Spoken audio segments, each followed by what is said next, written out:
இதுதான் விஷயமா? அவனது கேலி குரல் அவள் காதில் ஒலித்தது. சாருலதாவின் தன்மானத்தை அது சுட்டது. அதன் வேதனை தாளாமல் அவள் கண்களில் நீர் முட்டியது. மற்றவர்கள் பாராமல் இமைகளை சிமிட்டி அதை சரி செய்து கொண்டாள். தன்னிலை விளக்கத்துக்கு ரொம்ப தேங்க்ஸ். அவனது ஏளனத்தில் கட்டுப்பாட்டை மீறி அவள் இமைகள் நனைந்தன. எதற்காக அந்த நன்றியை சொன்னான்? அவள் எதை ஒப்புக்கொண்டதற்காக அந்த வார்த்தைகளை சொன்னான்? அவன் அழகில் அவள் மயங்கி விட்டாளா? என்ன ஒரு நெஞ்செழுத்தம்! சாரு, அழறியா? காவ்யா கண்டுபிடித்து விட்டாள். What happen Charu? ஷீபா பரபரத்தாள். Nothing to worry. சாருலதா சமாளித்து கொண்டாள். என்னடி ஆச்சு? ஆத்மா திட்டினானா? சொன்னல்ல ஷீபா, அவன் சும்மா இருக்க மாட்டான்னு. அவன் ஒரு சேடிஸ்டடி. நிஜம்தான் காவ்யா. சாரு மாதிரி சாஃப்ட் நேச்சர் லேடியை பார்க்கவே முடியாது. அவன் இவளையே அழ வச்சிருக்கான்னா? Is a dangerous fellow. அதையும் ஒரு நாளுக்குள்ளே செய்திருக்கான் பாரு. ஒரு நாள் கூட இல்லடி, ஜஸ்ட் 4 hours. 4 மணி நேரத்துக்குள்ள சாருவை கண்ணீர் விட வச்சிருக்கான். இதை நாம சும்மா விடக்கூடாது. அந்த பெண்கள் குழாம் பொங்கி எழ சாருலதா கெஞ்சி கூத்தாடி அவர்களை அடக்கி வைத்தாள். அவளுக்கு பக்கென்று இருந்தது. அவர்கள் பாட்டுக்கு ஆத்மாராமுடன் சண்டை போட போக அவன் சாருலதாவிடம் பேசி வைத்ததைப் போல அவர்களிடமும் பேசி வைத்து விட்டாள். சாருலதாவின் மானம் கப்பலில் ஏறி டாட்டா காட்டி விடாதா? லுக் லேடிஸ், நான் மிஸ்ஸஸ் சாருலதாவின் வேலையை செக் பண்ண தான் பக்கத்தில் போனேன். பட் சாருலதா தான் எழுந்து நின்று என்னை கட்டி பிடித்து கையில் சாய்ந்தாங்க. நான் வெரி ஸ்மார்ட் மேனா? என்னை பார்த்து அவங்க மயங்கி போயிட்டாங்களாம். அவங்களே தண்ணியில் விளக்கமும் கொடுத்துட்டாங்க. But I can't accept it. இது கண்டினியூ ஆகக்கூடாதுன்னு நான் ஸ்ட்ரிக்டாக அவங்கள வார்ன் பண்ணினேனா இல்லையான்னு அவங்களிடமே நீங்கள் கேட்டு தெரிஞ்சுக்கலாம். இப்படியெல்லாம் அவன் சொல்ல மாட்டான் என்பது என்ன நிச்சயம்? அவன் கட்டாயம் சொல்லுவான். அதை மட்டுமல்ல, அதற்கு மேலேயும் சொல்லுவான். தேவையா என்ற நினைவில் சாருலதா தோழிகளை தடுத்து நிறுத்திவிட்டு ஆத்மாராமின் அறையை நோக்கி போனாள். அதற்குள் அவன் சாப்பிட்டு முடித்து கிளம்பியிருந்தான். என்ன வேகத்தில் சாப்பிட்டானோ என்ற நினைவில் ரோபோ என்ற மனதிற்குள் திட்டிக்கொண்டாள் சாருலதா. அவள் அறைக்குள் வந்ததை கவனிக்காதவனைப் போல அவன் கம்ப்யூட்டரில் கவனமாக இருந்தான். சாருலதாவும் எதையும் பேசாமல் இறுகின முகத்துடன் அவள் சீட்டில் உட்கார்ந்தாள். என்ன வார்த்தையை சொல்லிட்டான்? அவள் மனம் அதிலேயே உழன்றது. அவளால் காலையில் காட்டிய வேகத்தை மதியத்திற்கு மேல் காட்ட முடியவில்லை. தப்பு தப்பாய் கம்ப்யூட்டரில் அடித்து வைத்துவிட்டு தலையை பிடித்தபடி அதை திருத்தினாள். அவன் புருவங்கள் முடிச்சிட அடிக்கண்ணால் அதை பார்த்து கொண்டிருந்தான். சற்று நேரத்திலேயே அவளுக்கு தலைவலி அதிகமாகிவிட்டது. காஃபி சாப்பிட்டால் தேவலை என்ற உணர்வுடன் கேன்டீனுக்கு போக எழுந்தாள். எங்கே போகிற? அவன் கம்ப்யூட்டரை விட்டு பார்வையை அகற்றாமல் கேட்டான். அவளுக்கு அது பிடிக்கவில்லை. அது என்ன பள்ளிக்கூடமா? இல்லை, அவள்தான் எல்கேஜி படிக்கும் சின்னஞ்சிறு குழந்தையா? கையில் பிரம்புடன் அவன் கேள்வி கேட்க அவள் கை கட்டி வாய்ப்பொத்தி பதில் சொல்ல வேண்டுமா? அவள் பதில் சொல்லாமல் வெளியேறிவிட்டாள். கேன்டீனில் சூடான காஃபியை குடித்த போது தலைவலி கொஞ்சமாக குறைந்ததைப் போல் அவளுக்கு இருந்தது. ஆத்மாராமின் அறைக்கு அவள் திரும்பி வந்தபோது அது பூட்டி இருந்தது. எங்கே போயிருப்பான்? எங்கே போயிருந்தாலும் அறையை பூட்டிவிட்டு எப்படி அவன் போகலாம் என்ற கோபம் அவள் மனதில் எழுந்தது. அந்த அறை அவனுக்கு மட்டுமான அறையல்ல. அவளும் அங்கேதான் உட்கார்ந்து வேலை பார்த்தாக வேண்டும். தவிரவும் அவளுடைய செல்போன், ஹேண்ட்பேக் இத்தியாதி இத்தியாதி போன்ற உடைமைகள் அந்த அறைக்குள் இருந்தன. சாருலதா நகத்தை கடித்தபடி அறை வாசலில் காத்திருந்தாள். அவன் வரவே இல்லை. மாலை மயங்கி இருள் பரவி விளக்கும் எரிய ஆரம்பித்த போது அவன் திரும்பி வரவே இல்லை. ஆத்மாராம் கோபமாக இருந்தான். விட்டால் கையில் இருக்கும் சுடு காஃபியை சர்வ் பண்ணி கொண்டிருக்கும் பேரரின் மீது ஊற்றி விடுவான் போல தெரிந்ததால் சுதாகரன் பேரரை ஆத்மாராமின் பக்கமே நெருங்க விடவில்லை. என்ன சார் வேணும் என்று கேட்டவனை இங்க வாப்பா என்று முன்ஜாக்கிரதையாக அழைத்து அவன் பக்கமே நிறுத்தி கொண்டான். மெனு கார்டை புரட்டி அவன் உணவு வகைகளை சொல்லிக் கொண்டிருந்த போது ஆத்மாராம் வாய்க்குள் திட்டிக் கொண்டே இருந்தான். பேரரை அனுப்பிவிட்டு யாரடா திட்டுற என்று கேட்ட சுதாகரனிடம் அவன் என்ன பெரிய இவளா என்று கேட்டான். அந்த அவள் எவள் என்று சுதாகரனுக்கு சுத்தமாக புரியவில்லை. என்ற போதும் அவன் ஒன்றை கவனித்தான். அதுவரை அதுபோல எந்த பெண்ணை பற்றியும் ஆத்மாராம் பேசியதில்லை என்பதுதான் அது. அந்த அளவிற்கு தான் ஆத்மாராமிடம் பெண்களுக்கான முக்கியத்துவம் இருந்தது. திட்டுவதற்காக கூட அவன் பெண்களை பற்றி பேச மாட்டான். அவன் உலகத்தில் பெண்களுக்கு என்றுமே இடம் இருந்ததில்லை. அப்பேற்பட்ட ஆத்மாராமா அவ பெரிய இவளா என்று கேட்கிறான். ஆத்மாராமுக்கும் பெண்களுக்கும் என்றுமே ஆகாதுதான். கண்ணில் படும் பெண்களையெல்லாம் ஆத்மாராம் கருத்து கொட்டுகிறவன்தான். அவன் கூட வேலை பார்க்கும் பெண்களுக்கும் அவனுக்கும் இடையே நடக்கும் நிழல் யுத்தங்களும் சொல் யுத்தங்களும் கணக்கில் அடங்காதவைதான். பேய் கூட இறக்கப்படுகின்ற பெண் குலத்தை பார்த்து அவன் இறக்கப்பட மாட்டான் தான். ஆனாலும் ஆத்மாராம் பெண்களை பற்றி பேச மாட்டான். இவனுக்கு என்ன ஆச்சு? சுதாகரன் கவலைக்கு உள்ளானான். ஆத்மாராம் டேபிளில் இருந்த குளிர்ந்த நீரை எடுத்து தொண்டையில் சரித்து கொண்டான். இருந்தும் அவன் கோபம் குறைந்த பாடாக இல்லை. சக்க செவேல்னு இருந்தா பெயர் அழகின்னு மனசுக்குள் நினைப்பா என்று சுதாகரனிடம் கேட்டான். ஓ, அந்த பொண்ணு செவத்த பொண்ணா? அட்ரா சக்க. அப்புறம்? சுதாகரன் ஆர்வமாக கதை கேட்டான். ஒன்றும் தெரியாதா பச்சை புள்ள மாதிரி கண்ணை இப்படி கொட்டுறாடா? ஆத்மாராம் இவைகளை கொட்டி காண்பித்தான். இது போன்ற செய்கையெல்லாம் நண்பனிடம் பார்த்திராத சுதாகரன் உற்சாகமாகி சுவாரஸ்யமாய் அதை வேடிக்கை பார்க்க ஆரம்பித்து விட்டான். யாருடா அவன் தூண்ட? ஆத்மாராம் அவன் மனதின் ஆற்றாமையை கொட்ட ஆரம்பித்தான். இந்த பூனை இருக்குல்ல, பூனை. ஆமாண்டா, அவனு கத்துமே. அந்த பூனை போல இருப்பாடா. இந்த பூனையும் பால் குடிக்குமான்னு நான் ஏமாந்துட்டேன்டா சுதாகரா. ஏண்டா சுதா நாயை கூப்பிடுற? இது 5 ஸ்டார் ஹோட்டல்டா மச்சான். இங்கே நாயெல்லாம் வராது. நான் கூப்பிட்டாலும் அது வேஸ்ட்டு தான். உன் புலம்பல கேட்டு தெரியாதனமா பரிதாபப்பட்டுட்டேன். இதுக்கே பரிதாபப்படுறியே, முழுசாக கேட்டா என்ன சொல்லுவியோ? நீ சொல்லுடா, நான் என்னத்தை சொல்கிறதுன்னு யோசிச்சு சொல்கிறேன். சுஸ்மிதா சென்னே சும்மா இருக்குடா. அட, ஐஸ்வர்யா ராயே மிஸ்ஸஸ் அமிதாப் பச்சன் ஆகி அடக்க ஒடுக்கமாக குடும்பம் நடத்த ஆரம்பிச்சிருச்சு பாருடா. காஜோல் அகர்வாலே கப்சிப்புன்னு இருக்கு. சொல்லு சொல்லு. சமந்தா பொண்ணு கூட சமத்தா இருக்கு. உன் மனசில் இத்தனை இருக்காடா ஆத்மா? இன்னும் இருக்குடா மச்சான். இன்னுமா? நம்பவே முடியலடா ஆத்மா. நீ ஏன் இத்தனை தூரத்துக்கு லிஸ்ட் போடுற? இத்தனை பேரும் அடக்கி வாசிக்கிறாங்க. இவ பெரிய உலக அழகிய போல சிலிப்பிக்கிறா. யாருடா அது? அதுவரை புலம்பிக் கொண்டிருந்த ஆத்மாராம் இந்த கேள்வியை கேட்டதும் கனல் கண்ணனாகி சுதாகரனை முறைத்தான். உனக்கு தேவையா? தேவையில்லைதான். எனக்கு தேவையில்லைதான். தெரியாதனமா கேட்டுட்டேன். நீ ஆளை விடுடா சாமி. ஆத்மாராம் வேறு திக்கில் பார்த்தபடி மீண்டும் வாய்க்குள் திட்ட ஆரம்பித்தான். சுதாகரன் பேரர் வருகிறானா என்று பார்த்தான். அவனை அதிக நேரம் காக்க வைக்காமல் பேரரும் வந்து சேர்ந்தான். இதை எதுக்கு கொண்டு வந்த? ஆத்மாராம் பேரரின் மீது பாய அவன் மிரண்டு விழித்து, சார் தான் ஆர்டர் பண்ணினார் என்று சுதாகரனை கை காட்டி விட்டான். நீ போப்பா. பேரரை அனுப்பிவிட்டான் சுதாகரன். உன்னை யாருடா இதை போய் ஆர்டர் பண்ண சொன்னது? ஆத்மாராம் விடுவிடுத்தான். ஆத்மா, ஆர் யூ ஆல்ரைட்? சுதாகரன் ஆத்மாராமை கண்ணுக்குள் பார்த்து கொண்டான். நான் கேட்டதுக்கு பதில் சொல்லு. நான் ஆர்டர் கொடுக்கும்போது நீ இங்கே தானே இருந்த. நான் சொன்னது உன் காதில் விழலையா? சுதாகரன் மடக்கி விட்டான். ஆத்மாராம் அவனை முறைத்தபடி தட்டில் இருந்ததை காலி பண்ண ஆரம்பித்தான். ஊடே நிமிர்ந்தவன், அவதாண்டா என் மேலே மோதினா என்றான். சுதாகரன் வெகு கவனமாக எவள் அந்த அவள் என்ற கேள்வியினை தவிர்த்தான். மோதின வேகத்தில் விழப்போனாடா. விழுந்து பல்லு உடையட்டும்னு விட்டுருக்கணும். அதை விட்டுட்டு தாங்கி பிடிச்சம்பாரு. என் புத்தியை 4 மொத்தணும். அட மச்சான், இத்தனை ரொமான்ஸையும் நடத்தியிருக்கானா? சுதாகரனின் கண்கள் விரிந்தன. ஒய்யாரமாக என் கையில் சாஞ்சி நின்னவ பல்லு உடையாமல் தப்பிச்சதும் என்னையே கேள்வி கேட்குறாடா. ஓ, இதுதான் மேட்ரா? அதுக்காக தான் அந்த அம்மனியை என் ரூம்லேயே வேலை பாருன்னு நான் சொன்னேனா? இது தப்பாச்சே. சுதாகரனுக்கு நண்பனின் கோபம் புரிந்தது. ஆத்மாராமை போன்ற ரிஷ்யசிங்கனுக்கு அந்த கேள்வி எவ்வளவு பெரிய பாதிப்பை ஏற்படுத்தி இருக்கக்கூடும் என்று அவனால் உணர முடிந்தது. விடு ஆத்மா, அவளுக்கு தெரிந்தது அவ்வளவுதான். விடுறதா? அப்படி விட்டுவிட்டால் நான் ஆத்மாராம் இல்லையே சுதா. அதனால் அவளை நாக்க பிடுங்கிக்கிறத போல பதிலுக்கு சொல்லிட்டேன்ல. என்னத்தடா சொன்ன? நீ பெரிய ஸ்மார்ட் மேன். உன்னை பார்த்து நான் மயங்கிட்டேன்னு சொன்னான். இதுதான் விஷயமா? உண்மையை ஒப்புக்கிட்டதுக்கு தேங்க்ஸ். இனிமேல் இதை கண்டினியூ பண்ணாதன்னு சொன்னேன்டா. அட பாவி, ஏன்டா அப்படி சொன்ன? அவன் மட்டும் அப்படி சொல்லலாமா? அவள் பொண்ணுடா. சட்டுன்னு நீ தொட்டதும் பயந்து போய் ஏதோ பேசியிருப்பா. அதுக்காக நீயும் அதை போலவே பேசி வைக்கணுமா? பெண் பாவம் பொல்லாததுடா ஆத்மா. ஆண் பாவம் மட்டும் நல்லதா? இப்படி விதண்டாவாதம் பண்ணுகிறவனிடம் சுதாகரன் எதை பேச முடியும்? சும்மாவே ஆத்மாராம் முயலுக்கு ஒற்றை கால்தான் என்று சாதிக்கிற ரகம். இன்றோ மலையேறி வந்திருக்கிறான். உச்சி மலையில் இருப்பவனிடம் போய் நியாயம் கேட்டால் அவன் அந்த முயலுக்கு காலே இல்லை என்று சாதித்தாலும் சாதிப்பான். எதுக்கு வம்பு?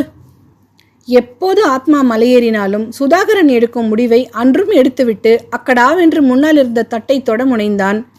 தட்டில் இருந்த நான் ரொட்டியை பிட்டு வாயருகே தான் கொண்டு போயிருப்பான். ஆத்மாவின் செல்போன் அலறியது. இவன் செல்போன் சத்தம் கூட மற்றவர்களை அலற வைக்கணும்னே அலறுது.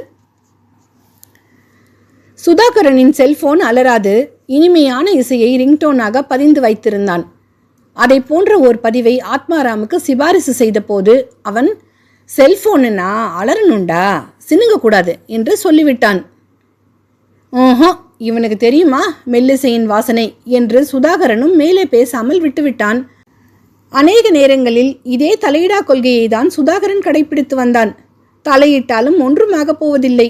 சுதாகரன் என்னத்தான் சொன்னாலும் அது காது கேளாதவனின் காதினில் வாசிக்கும் நாயனமாக ஆகி போகும் என்பதெல்லாம் வேறு விவரம். அன்றும் ஆத்மாராமின் செல்போன் அலறலை காதுக்கு கொடுக்காமல் ரொட்டியை வாய்க்குள் கொடுக்கத்தான் அவன் நினைத்தான். ஆனாலும் ஆத்மாராமின் பேச்சு அதற்கு அனுமதி வழங்கவில்லையே. எனது வாசல்லையே நிற்கிறாங்களா? வீட்டுக்கு போகலையா? என் ரூமுக்குள்ளே அவங்க திங்ஸ் இருக்கா? நான் ரூமை பூட்டிட்டு வந்துட்டேனா? So what? அதுக்கு நான் என்ன பண்ண முடியும்? என் ரூம் நான் பூட்டிட்டு வந்தேன். யார் வீட்டுக்கு போகலன்னாலும் ஐ டோன்ட் கேர். சுதாகரன் ரொட்டியை மறந்தான். புருவங்கள் முடிச்சிட என்னடா என்று வினவினான். அவதாண்டா என்று அலட்சியமாக சொன்னான் ஆத்மாராம். என்ன பண்ணிட்டு வந்திருக்க? ரூமை பூட்டிட்டு வந்தேன். எப்படா? எதுக்கு பூட்டின? அந்த பெண்ணும் உன் ரூமில் தானே ஒர்க் பண்ணிட்டு இருந்துச்சு. கேட்டுக்கொண்டே வந்த சுதாகரனின் மனதில் மின்னல் அடிக்க அவன் பதட்டத்துடன், ஏண்டா அந்த பொண்ணை ரூமுக்குள்ளே வச்சா பூட்டிட்டு வந்த என்று கேட்டான். ஆத்மாராம் நண்பனை பார்த்த பார்வையில் எரிச்சல் நர்த்தனமிட்டது. ஆனாலும் உனக்கு என் மேலே ரொம்ப வசதியான அபிப்பிராயண்டா சுதா என்றான். அப்பாடி, இவன் அந்த பொண்ணை ரூமுக்குள்ளே வச்சு பூட்டலை. அஸ்வாசம் அடைந்த சுதாகரன், உன்னை பற்றி தான் ஒரு முடிவுக்கும் வர முடியலையடா ஆத்மா என்று அங்கலாய்த்தான். அவளை தான் உள்ளே வச்சு பூட்டல, அவள் திங்ஸை உள்ளே வச்சு பூட்டிட்டேன். அடப்பாவி ஆத்மா, ஏண்டா அப்படி செஞ்ச? பின்ன ஏண்டவோ நான் அவள் கையை பிடிச்சி இழுத்துட்டத போல முகத்தை உம்முன்னு வச்சுக்கிறா. தலையை பிடிச்சிக்கிட்டே உட்காந்துருந்தவ எழுந்திரிச்சு வெளியில் போக போனா. நான் எங்கே போகிறேன்னு கேட்டா பதிலே சொல்லாமல் போயிட்டடா. எனக்கு எப்படி இருந்திருக்கும்? ரூமை இழுத்து போட்டணும் போல இருந்துச்சாக்கும். ஏண்டா அவளே தலையை பிடிச்சிக்கிட்டு உட்காந்துருக்குறா. தலைவலிக்கு சூடாக காஃபியை குடிக்கலாம்னு கேண்டீன் பக்கம் போயிருக்கலாம் இல்லையா? அந்த கழுதைக்கு தான் போயிருக்கா. அலட்சியமாக சொல்லியபடி ரொட்டியை வெட்டி கொண்டிருந்தவனை ஏக்கத்துடன் பார்த்தான் சுதாகரன். அங்கே ஒரு பெண் அலுவலகத்திலிருந்து வீட்டுக்கு செல்ல முடியாமல் உட்கார்ந்திருக்கிறாள். அதற்கு காரணமான இவனோ ஹோட்டலில் ரொட்டியையும் சிக்கனையும் வெட்டென்று வெட்டி கொண்டிருக்கிறான். இவனால் எப்படி இதை செய்ய முடிகிறது? சுதாகரனால் பீத்த ஒரு துண்டு ரொட்டியை வாய்க்குள் போட முடியவில்லையே. இதைதான் ரோம் மன்னன் பிட்டில் வாசித்த கதைன்னு சொல்லி வச்சிருக்காங்க போல. சாப்பிட முடியாத ரொட்டியை ஏக்கத்துடன் பார்த்தபடி பெருமூச்சு விட்டான் சுதாகரன். அவன் பாவம், மெல்லிசையைப் போல மெல்லிய மனம் கொண்டவன். தந்தை இல்லாமல் தாயின் அரவணைப்பில் வளர்ந்தவன். தாய்க்கு பின் தாரமாக வந்த மனைவியின் அன்பிலும் காதலிலும் கட்டுண்டு நிற்பவன். போதாக்குறைக்கு அவன் பெற்றதும் பெண் குழந்தை. இப்படிப்பட்ட சுதாகரனுக்கு பெண்களின் மீது என்றுமே இயல்பாக பரிவும் பாசமும் பொங்கும். அவர்களின் மனம் நோக அவன் பேச மாட்டான். அவன் முன்னால் நின்று ஒரு பெண் ஒரு சொட்டு கண்ணீரை உகுத்து விட்டால் பதறி போய் அவள் என்ன குற்றம் செய்திருந்தாலும் மன்னித்து மறந்து விடுவான். பெரிய நிறுவனத்தில் மேனேஜராக பணிபுரிபவனின் இந்த இரக்க சுபாவத்தை பயன்படுத்தி கொள்ளும் பெண்குலம் அறக்க பறக்க அலுவலகத்திற்கு ஓடி வர வேண்டிய அவசியமில்லாமல் விசிராந்தியாக கிளம்பி வருவார்கள். நம்ம சுதா சார்டி ஒன்றும் சொல்ல மாட்டார். இப்படி பெண்களை காக்கும் ஆபத் பாந்தவன் அநாத ரட்சகனுக்கு வாய்த்திருந்த நண்பனான ஆத்மாராமுக்கு பெண்களை கண்டால் அறவே பிடித்து தொலைக்காது என்பதுதான் விசித்திரத்திலும் விசித்திரம். வாழ்க்கை இது போன்ற விசித்திரங்களை அள்ளி வழங்கக்கூடியதுதான் என்றாலும் அதை சுதாகரனுக்கு ஏன் வழங்கியது என்றுதான் அவனுக்கு பிடிபடவில்லை. உனக்கே தெரியுதில்ல, அப்புறமும் எதுக்காக அந்த கேள்வியை கேட்ட? இது உனக்கே ஓவரா தோணலையா? ஏண்டா, நீ ஒரு இன்ஜினியர், அதிலும் டீம் லீடர், கனடா அது இதுன்னு வெளிநாடுகளுக்கு பறக்கிறவன். உனக்கு கீழே ஒர்க் பண்ணுற ஒரே காரணத்துக்காக அந்த பெண்ணை எல்கேஜி பாப்பாவை போல ட்ரீட் பண்ணியிருக்கியே, இது நல்லாவாடா இருக்கு? எனக்கு நல்லா தான் இருக்கு. உனக்குத்தானே இருக்கும். நான் எதுக்காகடா அவளை கேள்வி கேட்டேன்? எதுக்குன்னு எனக்கு எப்படி தெரியும்? நீ சொன்னாதானே தெரியும். நீ சொல்லுவியா? சொல்லுவேண்டா. நீ யாரு? சுதாகரன். என் நண்பன்டா. இதை சொல்லியே என் வாயை அடைச்சிரு. ஃபோன் பண்ணினா அவள் டேபிளுக்கு காஃபி வரும். இதுக்கு போய் அவள் எழுந்திரிச்சு போவானேன்னு தான் கேள்வி கேட்டேன். ஏண்டா இப்படி இருக்க? காஃபி குடிக்க போகிறவ கேன்டீனுக்கு மட்டும்தான் போவாளா? பாத்ரூம் போக கூட உங்ககிட்ட பர்மிஷன் கேட்கணுமா? சுதாகரன் தலையில் அடித்துக்கொள்ள ஆத்மாராம் யோசித்தான். அப்படி ஒன்று இருக்கோ? பின்ன இருக்காதா? 2 மணி நேரத்துக்கு ஒரு தடவையாவது நீ பாத்ரூம் போவியா இல்லையா? அதுக்கு நீ யார்கிட்ட பர்மிஷன் கேட்குற? இனஃப். நான் இந்த ஆங்கிளில் யோசிச்சு பார்க்கல. என்னவோ நான் வேணும்னே அவளை கட்டி பிடிச்சதை போல சீன் கிரியேட் பண்ணினாளா? எனக்கு அந்த கோவம். அடிப்படையில் இவன் நல்லவன். சுதாகரனின் மனம் நெகிழ்ந்தது. ஆத்மாராமின் மனதை பற்றி யாருக்கு தெரியும்? அது சுதாகரனுக்கு மட்டும்தான் தெரியும். உனக்கே பெண் வாசனை ஆகாதில்ல? நீ என்ன அலுவலுக்கு உன் கண் முன்னால அந்த பொண்ணை ஒர்க் பண்ண வச்ச? ஏய், அது ட்ரெயினிடா. அதுக்கு நீ அவள் கையை பிடிச்சி கம்ப்யூட்டரின் மவுஸை பிடிக்க சொல்லி கொடுத்தாயா? அதெல்லாம் அவள் வேலையில் எக்ஸ்பர்ட்டாக தான் இருக்கா, தெரியுதுல்ல. பேசாமல் அவளை உன் ரூமை விட்டு மாற்றி தொலைடா ஆத்மா. நீ தொட்டதுக்கெல்லாம் குத்தம் சொல்கிற ஆள். வீணா ஒரு பொண்ணோட மனசை புண்படுத்தாத. பார்க்கலாம். என்னத்தை பார்க்க போகிற? கிளம்பு. எங்கே? உன் ஆஃபீஸுக்கு தான். அந்த பெண் வீட்டுக்கு போகலையாமே? போக வேண்டியது தானே. அவள் ஹேண்ட்பேக்கையும் செல்ஃபோனையும் நான் விட்ரா தின்னுட்டேன். அதுக்கும் அந்த பெண்ணின் பக்கம் ஏதாச்சும் காரணம் இருக்குண்டா? சுதாகரனின் வற்புறுத்தலில் ஒரு வழியாக கிளம்ப சம்மதித்தான் ஆத்மாராம். But one condition. இன்னும் என்னடா? உன் பிளேட்டில் உள்ளதை நீ காலி பண்ணின பின்னால் தான் நான் எழுந்திருப்பேன்.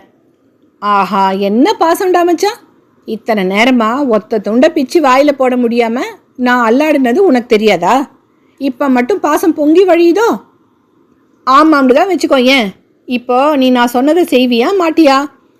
ஆத்மாராமின் பாஷை பிரகாரம் சொல்வதென்றால் சுதாகரன் என்ன கழுதைக்காக மாட்டேன் என்று சொல்ல போகிறான்?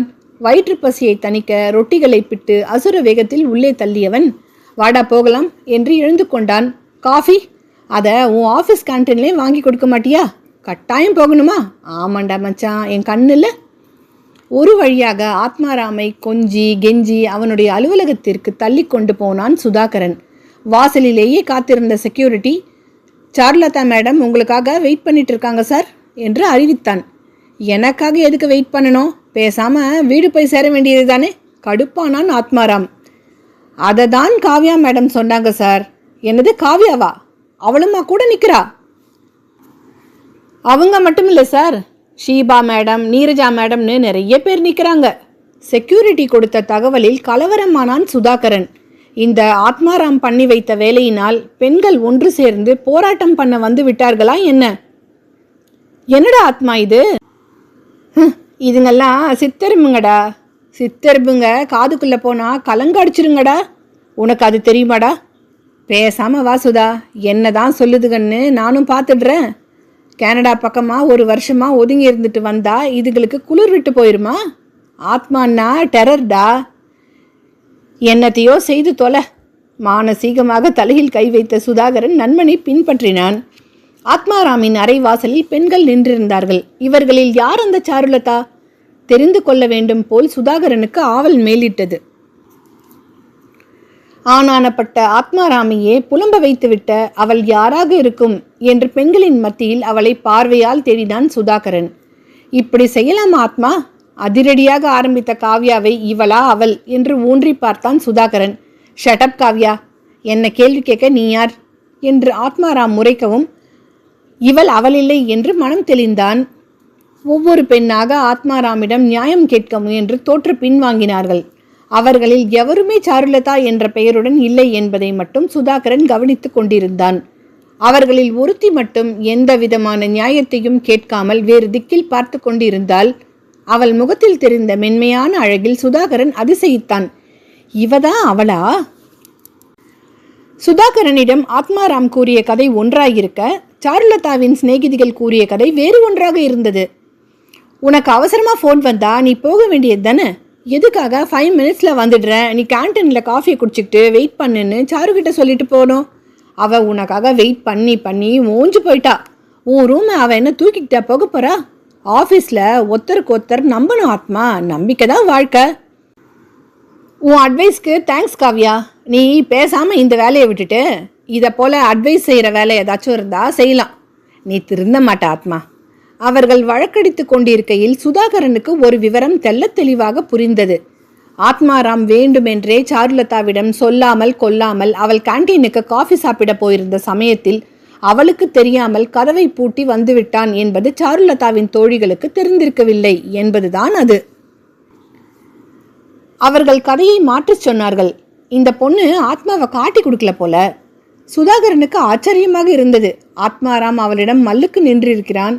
அவளை சின்ன குழந்தையைப் போல் அதிகாரம் பண்ணியிருக்கிறான். இத்தனைக்கும் மேலாக அவளிடம் சொல்லாமல் அவனுடைய அறையை பூட்டிவிட்டு கம்பியை நீட்டியிருக்கிறான். இருந்த போதும் சாருலதா அவனை காட்டி கொடுக்கவில்லையே, ஏன்? ஒரு பெண்ணின் மனம் எது போன்ற வார்த்தைகளை கேட்டால் புண்படுமோ அது போன்ற வார்த்தைகளை ஆத்மாராம் பேசியிருக்கிறான். இருந்தும் அவள் அவனை காட்டி கொடுக்கவில்லை என்றால் அவள் மனது எப்படிப்பட்டதாக இருக்க வேண்டும்? சாருலதாவின் முக அழகை விட அக அழகை சுதாகரன் உணர்ந்தான். ஆத்மாராம் அறைக்கதவை திறந்து விட்டான். சாருலதா மின்னல் வேகத்தில் உள்ளே போய் அவளுடைய பொருள்களை அள்ளிக்கொண்டாள். ஆத்மாராமை திரும்பி கூட பார்க்காமல் போய்விட்டாள். போயிட்டு வரேன்னு ஒரு கர்ட்டசிக்காவது சொல்றாளான்னு பாரு. இவளுக்கு போய் நீ பாவம் பாத்தியே. ஆத்மாராம் பல்லை கடித்தான். கர்ட்டசியை பற்றிலாம் நீ பேசக்கூடாது, சுதாகரன் கண்டிப்பாக சொல்லிவிட்டான். எப்போதும் வழக்கடிக்கும் ஆத்மாராம் அன்று என்னவோ சுதாகரனுடன் சண்டை போட முனையவில்லை. அவர்கள் கீழே இறங்கி வந்தபோது சாருலதா அவளின் ஸ்கூட்டியை உதை உதை என்று உதைத்து கொண்டிருந்தாள். ஓட்ட வண்டியை வைத்துக்கிட்டு வாயப்பாரு என்றான் ஆத்மாராம். சுதாகரன் சாருலதாவின் வாயை பார்க்காமல் ஆத்மாராமின் வாயை பார்த்தான். என்னடா புரியாம கேட்டான் ஆத்மா. உனக்கு நன்றி உணர்ச்சியே கிடையாதாடா? இந்த பொண்ணு மட்டும் உண்மையை போட்டு உடைச்சிருந்ததுன்னு வெயி, அந்த பொண்ணுங்க கூட்டம் உன்னை உண்டு இல்லைன்னு ஆக்கியிருக்கோம். கிழிப்பாங்க. உன்னையெல்லாம் திருத்தவே முடியாதுடா. சுதாகரன் ஆத்மாராமிற்கு சான்றிதழ் வழங்கிவிட்டு சாருலதாவின் அருகே சென்றான். நகர்ந்துக்கங்க, நான் என்னன்னு பார்க்குறேன் என்றான். சாருலதா நகர்வதா வேண்டாமா என்ற யோசனையுடன் நின்றாள். போதாக்குறைக்கு ஆத்மாராம் வேறு. உனக்கு எதுக்குடா இந்த வேலை என்று கேட்டுக்கொண்டிருந்தான். ஆத்மாராம் சொன்னதை கேட்டவளின் முகம் இறுகுவதை கவனித்த சுதாகரன், அவன் பேசுறத கண்டுக்காதீங்க என்றான். நீங்க அவரோட ஃப்ரெண்டு தானே, அதுக்காக உங்களுக்கு இனிமையா இருக்கணும்னு அவசியம் இல்லையே மிஸ் சாருலதா. உங்க ஃப்ரெண்டு தான் வேணாம்னு சொல்கிறாரே. சொன்னா சொல்லிட்டு போகட்டும், நீங்க நகருங்க. சுதாகரன் ஏறக்குறைய சாருலதாவிடமிருந்து வண்டியை பிடுங்கினான். குனிந்து எதையோ ஆராய்ந்தான். பின்னர் ஓங்கி ஒரு உதை உதைத்தான். வண்டி அலறிக்கொண்டு கிளம்பிவிட்டது. தேங்க்ஸ், நிம்மதியுடன் சொன்னால் சாருலதா. உங்களிடம் ஒன்று கேட்கணும் என்று சுதாகரன் கேட்டுக்கொண்டிருக்க, என்னடா கேட்க போகிற?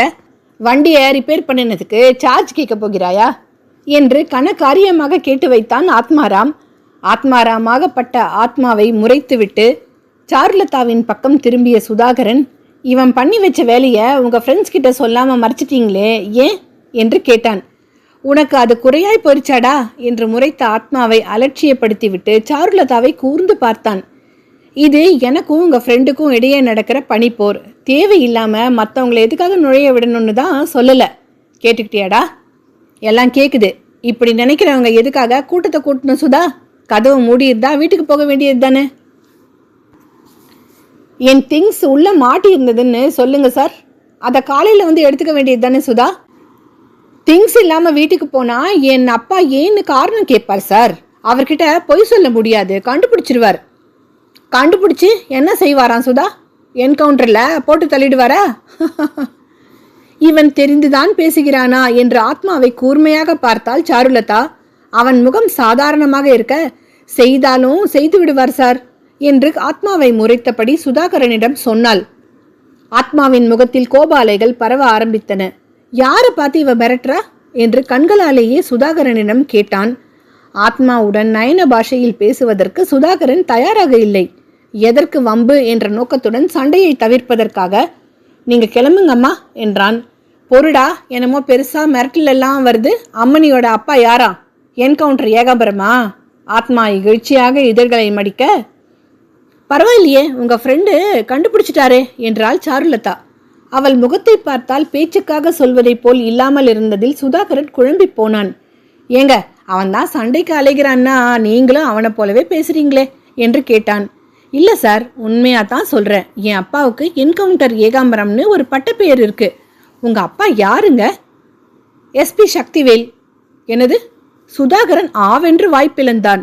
அவன் பார்வை ஆத்மாவிடம் தேவையாடா உனக்கு என்று கேட்டது.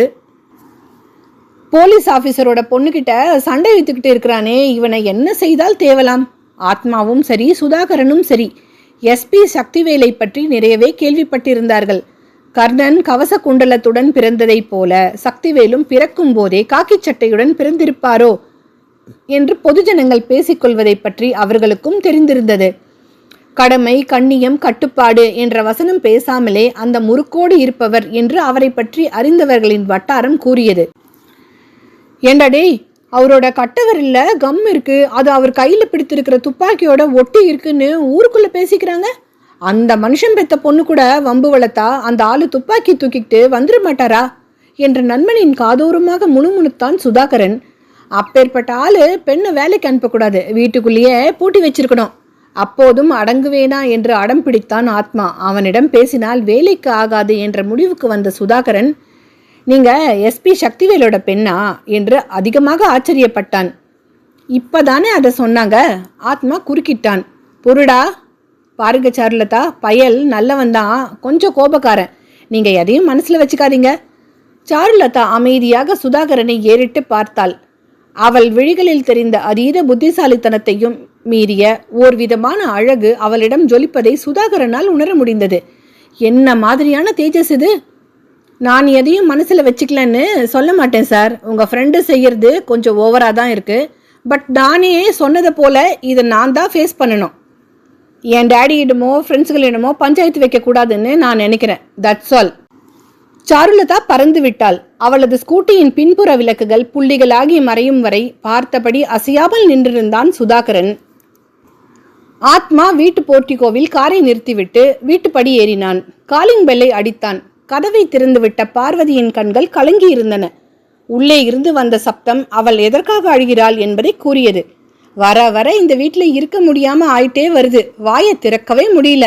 நின்னா குத்தம், உட்கார்ந்தா குத்தம், போதும்டா சாமி. இப்படின்னு தெரிஞ்சிருந்தா நான் கல்யாணம் பண்ணிக்காம கண்ணியாவே என் பிறந்த வீட்டில் காலத்தை கடத்தியிருப்பேன்.